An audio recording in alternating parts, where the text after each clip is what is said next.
Secretary Rubio to you. Indian students, engineers, doctors, researchers have contributed enormously to US economy and innovation ecosystems.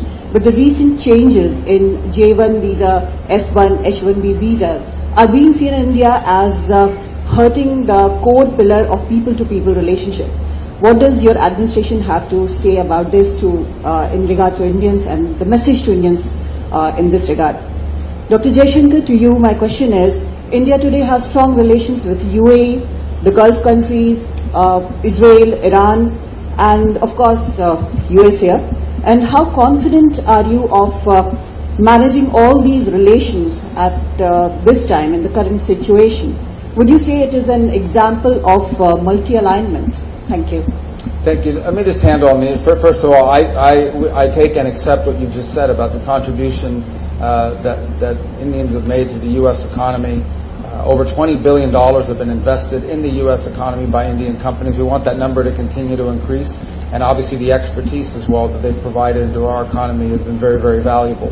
I don't want you to view, or anyone, I made this point yesterday in an interview, the changes that are happening now, or the modernization of our migration system into the United States is not focused, it's not India specific, it is global, it's being applied across the world. We are in a period of modernization, and I'll be frank and honest with you because it's important to talk about this. We've had a migratory crisis in the United States. This is not because of India, but broadly, we had over 20 million people illegally enter the United States over the last few years, and we've had to address that challenge.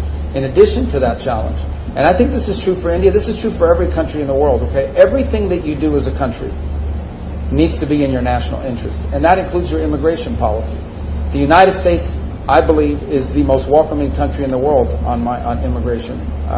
Every single year, 1 million people, roughly, become permanent residents of the United States and contribute greatly. My parents entered the United States as permanent residents in 1956 from Cuba, and so it's a process that's enriched us. But it has to be a process that's adjusted in every era to the realities of the modern times in which you live. And it's long overdue. So the United States is currently undergoing a process of reforming the system by which we choose how many people come into our country, who comes in, when they come in, etc.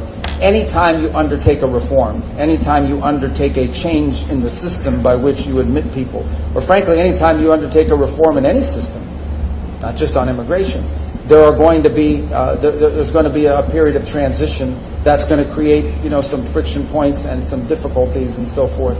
Ultimately, we think when this process is in place, once this process has been modernized, and that's really what it is, we are modernizing the U.S. immigration system for the 21st century so that it is an immigration system that's not just good for the America, but it's also good for the people that are coming.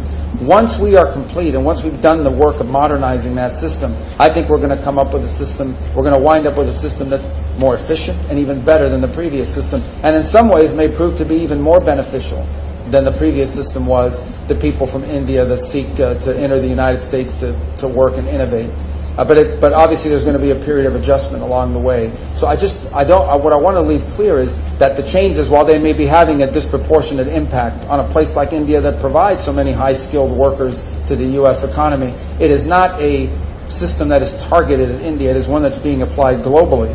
But we're in a period of transition, and like any period of transition, there's going to be some bumps on that road. But we think ultimately our destination is going to be a better system, a more efficient system, one that works better than the one that we had in place previously, and more sustainable, by the way.